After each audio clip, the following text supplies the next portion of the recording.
un artiste que nous accueillons sur ce plateau, Antoine Ducrot, bonsoir. Merci d'être parmi nous. Alors, double artiste, à la fois photographe, à la fois artiste de cirque.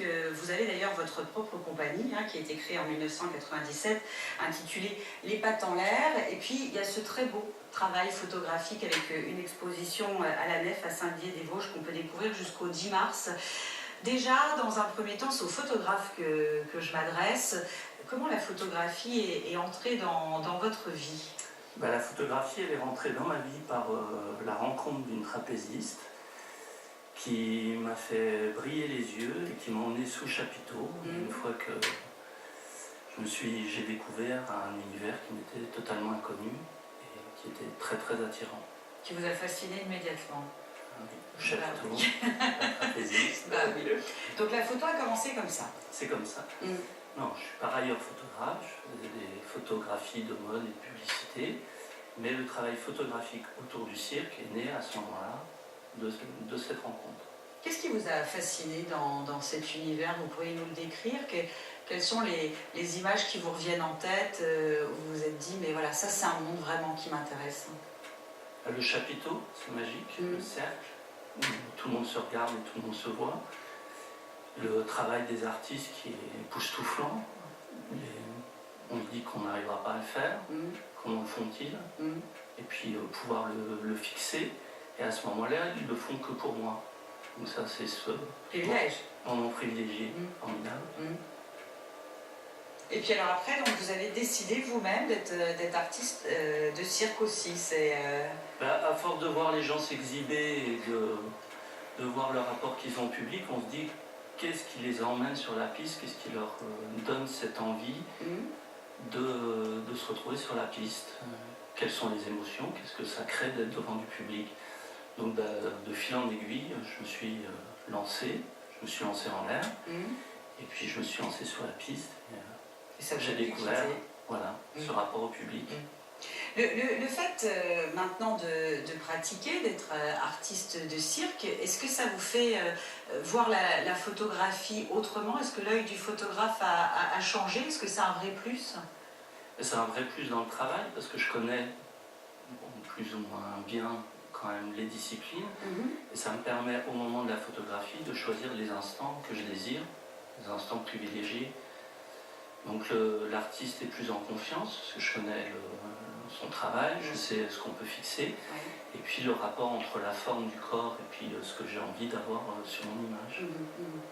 Pour cette exposition, donc Gens de cirque, qui je le rappelle est visible à la Nef à Saint-Dié-des-Vosges jusqu'au 10 mars, comment vous avez procédé? Est-ce que vous êtes allé rencontrer des artistes du monde du cirque sous le chapiteau justement? Est-ce que vous avez travaillé en studio? Comment pourriez-vous nous décrire l'envers du décor de cette exposition? Alors c'est un travail qui est singulier parce que j'ai invité tous les artistes à venir en studio. Absolument pas travailler. L'idée c'était pas de faire un reportage sur leur numéro, mais de les inviter en studio et de travailler autour de la forme plus du corps que du numéro à part entière. Et c'est tous des gens avec qui j'ai développé un travail qui est vraiment plus intime que juste un travail de reportage. Des gens que je connais plus personnellement, et on n'a pas eu tant que ça, c'est un travail long, c'est toujours des gens dont je connaissais les numéros, donc je connaissais, j'appréciais le travail. Donc c'est un travail d'amitié, de rencontre. Oui, essentiellement. Vous les guidiez, vous imposiez des choses, ou vous leur disiez, allez-y, faites votre numéro, et puis là, le photographe s'adaptait?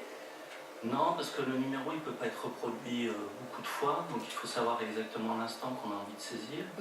Il y a eu un gros travail sur la lumière, donc les lumières, on les travaille à part entière et avant. Donc avant, je réfléchis en fonction du numéro, en voyant le numéro, qu'est-ce que j'ai envie d'extraire de ce numéro pour que ça fasse des images spectaculaires, ou poétiques, ou intéressantes, ou jolies. Oui, tous ces termes-là conviennent très bien à l'exposition. C'est le reflet d'un travail de 10 années. Comment vous avez fait votre sélection pour qu'il y ait une cohérence dans l'exposition que vous présentez? Alors là, la sélection, c'est d'essayer de ne pas être redondant dans les formes. Chaque artiste est très singulier. Il y a beaucoup d'aériens parce que j'ai un amour particulier pour cette discipline. Et puis c'est les rencontres, donc l'un amène l'autre, qui amène l'autre, qui amène l'autre, et ainsi de suite. Les photos sont faites sur une dizaine d'années. D'accord. Ils l'ont vu, le résultat, les artistes de cirque? Oui, bien sûr. À chaque fois, pour les artistes, c'est un outil, puisqu'on a besoin d'images pour s'en servir dans la représentation de son travail. Donc c'est un bel outil, et quand on a des belles images, ça facilite en fait un aspect représentation. Donc c'est aussi un bel outil pour leur travail futur de prendre conscience des postures, parce qu'on ne se voit pas faire forcément. Voilà, il y a certains, on a découvert des choses, des perfections, des imperfections, des fois dans les images qui en font leur charme. Oui, tout à fait. C'est souvent un travail aussi de travailler sur l'imperfection. Merci beaucoup en tout cas d'avoir été parmi nous. Donc cette exposition est visible jusqu'au 10 mars, je le rappelle, à la Nef, à Saint-Dié-des-Vosges. On a vu les coordonnées qui se sont inscrites sur vos écrans.